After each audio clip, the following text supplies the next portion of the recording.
been too long now. I think that I want to second guess you, I second guess me, I second guess that. Salut tout le monde, c'est Sylvain, j'espère que vous allez bien. Merci de me retrouver pour le tirage de la semaine du 7 au 13 juillet 2025. Une semaine que je vous souhaite remplie d'énergie positive, de vacances, de soleil, d'amitié et d'amour, tout ça en même temps. C'est parti, regardez bien, 3 cartes. La première, celle correspondant à votre signe solaire, bien évidemment. La deuxième, celle correspondant à votre ascendant. Et la troisième, vous le savez très bien, celle correspondant à votre signe lunaire. Pourquoi? Pour avoir plus de renseignements, plus de conseils pour cette merveilleuse semaine que je vous souhaite encore une fois très bonne. L'ordre du tirage des signes de cette semaine est le suivant. Regardez bien, on commence avec vous, chers amis, signes de terre, pour enchaîner avec les signes d'air, les signes d'eau. Vous prenez la suite et on finit avec vous, chers amis, signes de feu. Si vous désirez réserver un créneau pour une consultation privée avec moi, eh bien n'hésitez pas. Toutes les informations sont réunies dans la barre de description de cette vidéo et s'affichent également en haut de votre écran. Je vous embrasse toutes et tous très fort et je vous souhaite une très belle semaine. Let's go!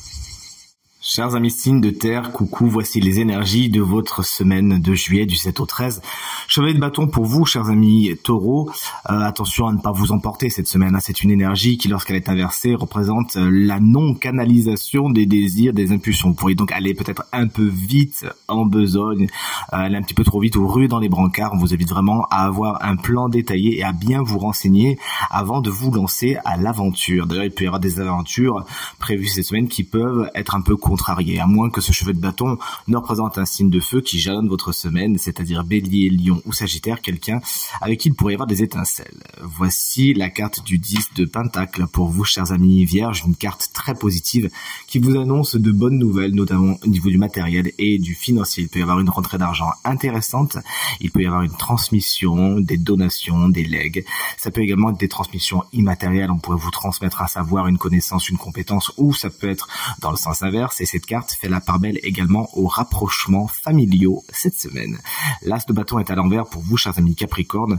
C'est l'effet pétard mouillé. Il y a quelque chose qui devait commencer. Bon, c'est un petit peu mort dans l'œuf. D'ailleurs, vous pourriez être un petit peu fatigué cette semaine, ne pas avoir très envie de faire ce que vous avez besoin de faire. Bref, il manque un peu de dynamisme dans votre semaine et certains de vos projets, comme je vous l'ai dit, vont devoir être repensés, voire annulés, mais ne vous inquiétez pas, c'est passager ici. Il y a encore plein d'autres graines à planter justement. Salut les signes d'air, voici le 3 de Pentacle pour vous, chers amis Gémeaux. Cette carte s'est présentée inversée, elle explique que toute collaboration est un petit peu complexe pour vous cette semaine. Vous avez du mal à prendre votre place ou certaines personnes ont du mal à prendre la leur. Vous avez besoin d'avancer à plusieurs et pourtant quelque chose fait que vous avez envie de faire cavalier seul parce que les gens ne s'entendent pas. Il peut y avoir des égos un petit peu puissants cette semaine et la seule solution pour parvenir à ce que tout le monde s'écoute et que la tâche soit faite en temps et en heure et sereinement surtout, c'est de s'écouter, de faire la part belle à la communication la plus bienveillante possible cette semaine. Encore un 3, c'est le 3 de coupe pour vous, chers amis Balance. Même chose, c'est un trio qui ne me fonctionne pas spécialement bien. Il y a quelqu'un qui est en trop dans cette relation, dans ce groupe, pourquoi pas, puisque le tirage est général, rappelons-le, et ça fait en sorte que la mayonnaise ne prend pas tout simplement. Il y a quelqu'un en trop, quelque chose en trop, et ça fait que les esprits s'échauffent un petit peu. Ça peut faire en sorte qu'on annule certaines de nos participations à certains événements, etc. Vous l'avez compris, le cœur n'est pas vraiment trop à la fête avec cette carte, au contraire. D'ailleurs, en parlant de fête, certaines pourraient être un petit peu changées, déprogrammées ou annulées tout simplement. Voici la carte de l'ermite pour vous, chers amis et collègues Verseau. Vous avancez un petit peu seul cette semaine. La carte est à l'endroit, tant mieux. Elle vous permet de faire de belles introspections, de réfléchir à vous-même, d'entrer dans un état méditatif qui vous sera profitable puisque vous allez pouvoir considérer, voire reconsidérer certaines situations à l'aube de votre conscient justement et pourquoi pas accueillir l'inconscient. Une carte qui fait la part belle à l'isolement, à la solitude, mais elle est voulue, elle est peut-être même recherchée. Vous avancez seul, mais vous allez trouver quelque chose en vous cette semaine et c'est bien sûr pour le meilleur. Salut les signes d'eau, spoiler, alerte, le signe chance de la semaine se cache parmi vous. Allez, j'en dis pas plus. Chers amis Cancer, le 2 de Pentacle est une énergie très intéressante qui apporte de l'harmonie et de l'équilibre dans votre quotidien si vous savez vous organiser. Vous avez pas mal de choses à faire, pas mal d'envie, notamment au niveau du matériel et du financier, et tout ça, ça s'organise et vous arriverez à jongler parfaitement avec tout ce que vous avez besoin de faire cette semaine, à jongler également avec le domaine matériel et financier, car vous saurez vous organiser et trouver ainsi l'équilibre malgré certaines tempêtes. Voici la carte de l'As d'épée, elle se présente à l'envers, chers amis Scorpion. Vous pourriez avoir un manque de clarté, manque de vision claire et peut-être manque de vision objective et lucide de certaines situations, de certaines choses. Votre esprit est embrumé et il faudra souffler sur les nuages afin de voir les choses telles qu'elles sont et de considérer les idées qui vous viennent et de trier le bon grain de livret, car effectivement dans toutes les idées que vous allez avoir cette semaine, il y en a certaines qui ne sont pas spécialement à retenir. La vérité, c'est vraiment ce qu'il faut rechercher, mais encore une fois, c'est pas dans l'obscurité que vous la trouvez. Attendez que le temps s'y prête plus afin que vous ayez une vue dégagée. Et entre-temps, pas de décision hâtive. Et vous voici avec la carte de la reine d'épée, chers amis poissons, une reine qui est assez à l'opposé de votre reine de coupe, qui est justement la reine des signes d'eau.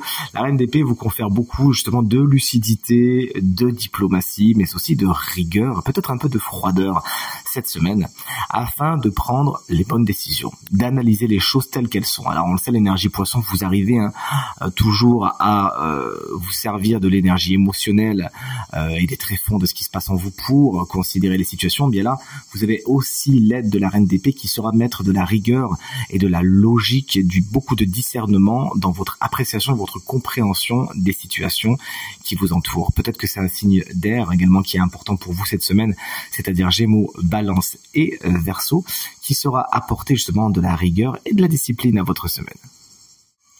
Vous voici, chers amis, signe de feu, la grande prêtresse.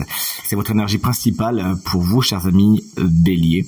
Il y a des choses qui sont encore dans l'obscurité, qui sont non dites, qui sont peut-être même tues, un certain petit secret dans l'air. C'est pas pour le moment, c'est pas maintenant que le voile de la prêtresse, de la grande prêtresse, va se lever. Il faudra patienter un petit peu. Une carte qui nous parle également d'intuition, d'inconscience, et des choses qui peuvent être très importantes pour vous cette semaine, que vous pourriez travailler. L'ésotérisme également est une discipline que vous pourriez étudier ou dont vous pourriez vous servir cette semaine.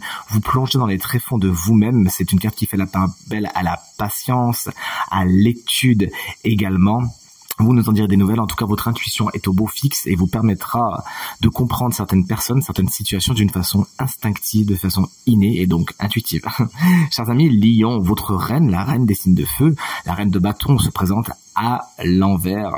Vous pourriez manquer de succès, de courage, de détermination, d'audace. Vous pourriez justement avoir l'effet du lion qui est un peu peureux, vous savez, dans Alice, c'est pas du tout Alice, c'est dans le Magicien d'Oz.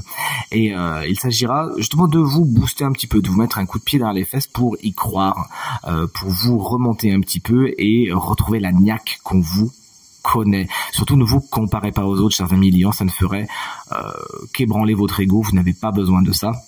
Un autre signe de feu peut jalonner votre semaine, c'est-à-dire Bélier, Lion ou Sagittaire, quelqu'un d'un peu conflictuel, quelqu'un qui veut avoir raison, quelqu'un qui est en colère, bref, quelqu'un qui vaut mieux mettre de côté si vous voulez être serein, tout simplement.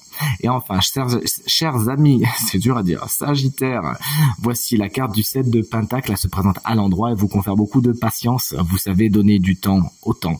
Vous savez nourrir le potager de vos envies et de vos désirs afin que les fruits que vous récolterez plus tard soient les meilleurs. Vous savez également trier les mauvais fruits des bons. Bref, vous l'avez compris, cette petite métaphore du jardinage n'est pas là pour rien, pour dire qu'en fait vos projets vont bon train et vous récolterez bientôt ce que vous avez semé et en plus vous saurez éliminer ce qui n'est pas bon pour vous. Vous avez une bonne acuité cette semaine et c'est tout ce qu'on vous souhaite, en tout cas, de trier les fruits et de ne garder que les meilleurs.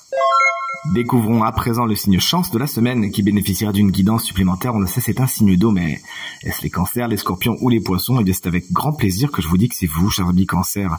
Ça marche si vous êtes ascendant cancer, si vous avez le cancer en signe lunaire également. Et j'en profite justement pour vous souhaiter un merveilleux anniversaire. Si vous fêtez votre anniversaire cette semaine, tout comme deux personnes très chères à mon cœur, dont ma maman justement. Votre guidance de la semaine est représentée par la reine de bâton. Alors j'utilise encore ce tarot que je trouve génial, que j'ai retrouvé dans mes tiroirs et vraiment que je l'adore. Voici cette reine de bâton, elle vous invite à prendre votre place, à prendre votre juste place. Cette carte, elle vous invite à oser vous montrer, à oser vous affirmer, à oser dire, faire ce que vous avez envie de dire ou de faire, à être dans la créativité également. Une carte qui nous parle d'assurance, de détermination, qui confère à cette reine beaucoup de succès, mais également beaucoup de charisme et de séduction. N'hésitez donc pas à dire, à montrer ce que vous avez. C'est pas la semaine pour être timide, les cancers, bien au contraire. Montrez ce que vous avez, montrez ce que vous savez faire, montrez qui vous êtes et osez vous lancer également. Vous lancer dans quoi? Dans certaines batailles, pourquoi pas, mais aussi dans certains projets. Il y a de fortes chances que vous soyez gratifié de beaucoup de succès si vous osez et si vous avez de l'audace cette semaine. Cette reine de bâton, faut pas oublier que c'est aussi un personnage du tarot. Ça peut être quelqu'un donc qui représente la forme d'un ou d'une guide cette semaine. Cette personne a du feu dans son thème, c'est-à-dire Bélier, Lion ou Sagittaire. Quelqu'un qui pourrait représenter une belle opportunité, une bonne action, quelqu'un qui saurait vous donner de bons conseils et qu'on vous invite à contacter. On vous invite à vous rapprocher de cette personne qui saura vous réchauffer, vous peut-être vous booster et booster votre feu intérieur. En tout cas, c'est tout ce que je vous souhaite. Tirage terminé. J'espère qu'il résonnera avec un maximum d'entre vous, vous permettra de passer la semaine la plus positive possible. C'est tout ce que je vous souhaite et du fond du cœur. Je vous remercie infiniment pour vos encouragements, vos partages, vos commentaires qui me font très plaisir. À nouveau, très belle semaine à vous et à très bientôt. Salut!